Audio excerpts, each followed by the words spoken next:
Towards the end of 1989, a great box of documents arrived at my office without any indication where they came from.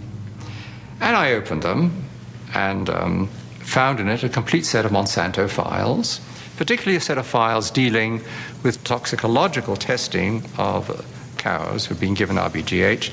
BST, trade name Posilac, is being used in more than a quarter of the dairy herds in the United States, according to Monsanto.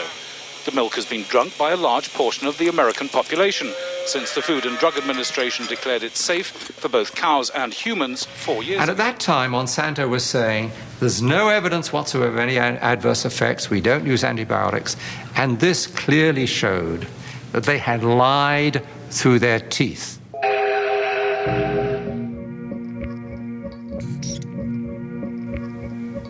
The files described areas of chronic inflammation in the heart, lung, kidney, spleen, also reproductive effects, also a whole series of other problems. The most comprehensive independent assessment of the drug concludes that BST results in unnecessary pain, suffering, and distress for the cows. This is not acceptable for a drug designed simply to increase milk production. It is a silly product.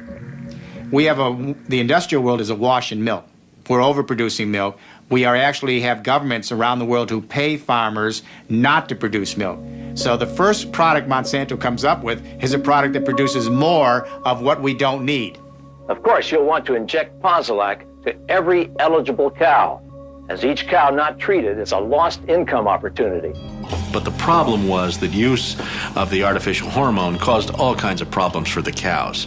It caused something called mastitis, which is a very painful infection of the udders.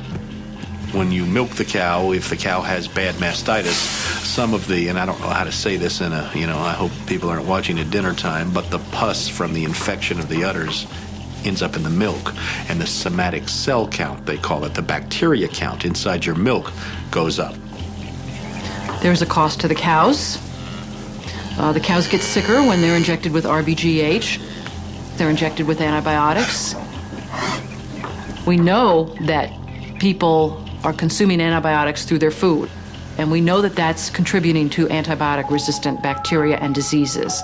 And we know we're at a crisis when somebody can go into a hospital and get a staph infection and it can't be cured and they die.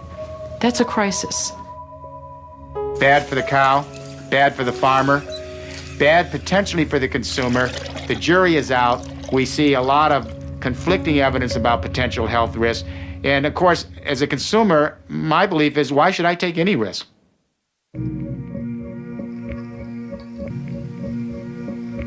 Factory farm cows have not been the only victims of Monsanto products. Large areas of Vietnam were deforested by the U.S. military using Monsanto's Agent Orange. The toxic herbicide reportedly caused over 50,000 birth defects, as well as hundreds of thousands of cancers in Vietnamese civilians and soldiers, and in former American troops serving in Southeast Asia. Unlike the Vietnamese victims, U.S. Vietnam veterans exposed to Agent Orange were able to sue Monsanto for causing their illnesses. Monsanto settled out of court, paying $80 million in damages, but it never admitted guilt.